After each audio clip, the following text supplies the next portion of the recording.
President of Ukraine Volodymyr Zelensky is paying a working visit to Brussels to participate in the 6th Eastern Partnership Summit. Good afternoon, this is Henry Keane on UATV English, giving you some hard truth in easy terms, I hope, for the whole free world directly from Ukraine. The event will also be attended by President of the European Council Charles Michel, President of the European Commission Ursula von der Leyen, leaders of the EU member states in the Eastern Partnership countries. During his visit to Brussels, Volodymyr Zelensky will hold a series of bilateral meetings with the leaders of the EU member states and partner countries, the leadership of the European Union and the Secretary-General of NATO. It is for this summit to decide on the expediency of opening negotiations on Ukraine's accession to the EU.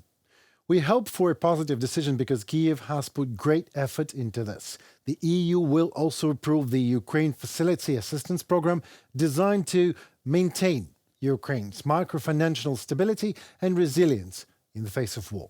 Kyiv also expects that the financing within the European Peace Facility, under which the EU provides Ukraine with much-needed weapons today, will continue.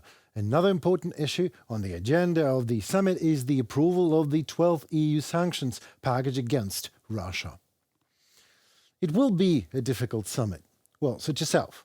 Viktor Orban promises to veto everything that is going to help Ukraine. On Thursday, the French president hosted a dinner with Orban, who seems to be sticking to his guns. In a letter dated December 4th, the European Council President Charles Michel, Orban reiterated his request that the issues of budgetary support for Kyiv and the opening of accession negotiations be withdrawn from the Council agenda. Otherwise, the nationalist prime minister wrote, the obvious lack of consensus would inevitably lead to failure, and that is when the leaders of the Hungarian communities of Ukraine and the Union of Slovaks of Zakarpattia called on the governments of Hungary and Slovakia to support the European integration intentions of Ukraine. Also Germany. Olaf Scholz mired in domestic political problems and is more orthodox than ever on budgetary matters. There are a lot of problems, obviously. There will undoubtedly be blood on the walls, say experts. However, in the end, the European Union always finds unity. There is this insanely liberal idea of extreme tolerance, that beloved stillborn fetish of everyone who lives in a land far, far away from a reality that, no matter how fancy some try to reject it, ends up with the same extreme intolerance. This is happening because young generation is taught to misinterpret, to neglect freedom. As G. Michael Hopf puts in his post-apocalyptic novel, Those Who Remain, hard times create strong men create good times create weak men, and weak men create hard times. Today, National Geographic is responsible for teaching the younger generation to accept permissiveness as freedom. How national is geography these days can be clearly seen from this article published on the Kids National Geographic site. Well, just take a look at this. Lovely, isn't it? So easy. Even I couldn't ever hope to explain such a hard truth in such an easy terms. There's no Crimea in Ukraine, and the truth is that it only takes one generation to believe in that, to become accustomed to the fact that you actually can seize someone else's land, hold a pseudo-referendum there with local collaborators, so to somewhat justify the fact of annexation, casually calling these collaborators local authorities or officials. Then, and as the rabbit out of the National Geographic's hat, comes out the democracy. This is the democracy, right? The democracy brought to the kids of the world by National Geographic a little on the barrels of Russian tanks crossing Ukraine-Crimea's border in 2014. The democracy brought a little on the Ukrainian blood that in 2022 followed the criminal annexation of Crimea of 2014. The democracy brought to the kids of the world by National Geographic a little bit on the broken identity of tens of thousands of Ukrainian children kidnapped by Russia. And all this, according to National Geographic, is a kids' casual version of democracy. You just casually mentioned there was a small territorial dispute, indeed. But there was a referendum and everything went well afterwards. In general.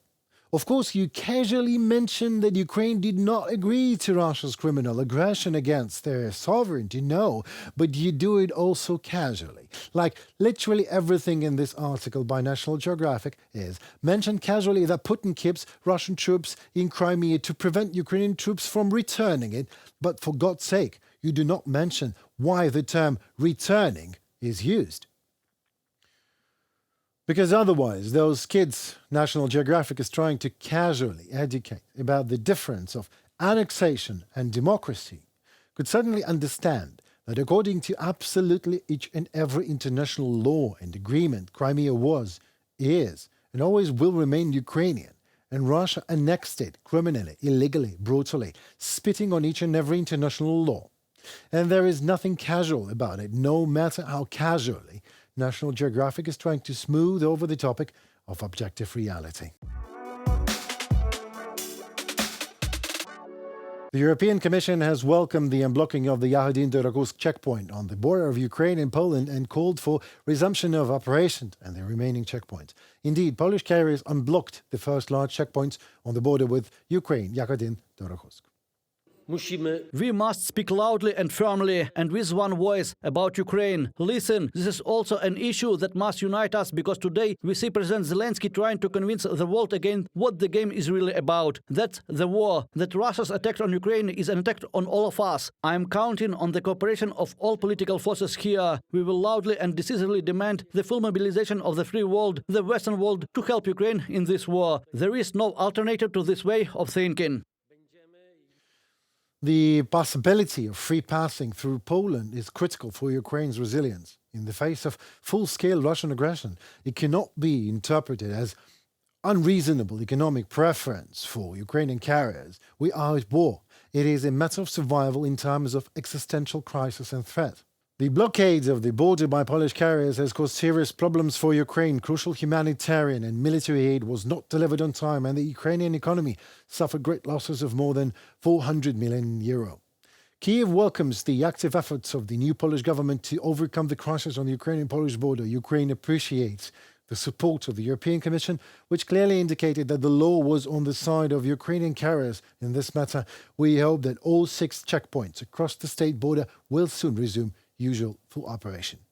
It was Henry Keane on UATV English, hoping to give you the hard truth in easy enough terms in our daily wrap-up today. Please comment, please like, and please subscribe.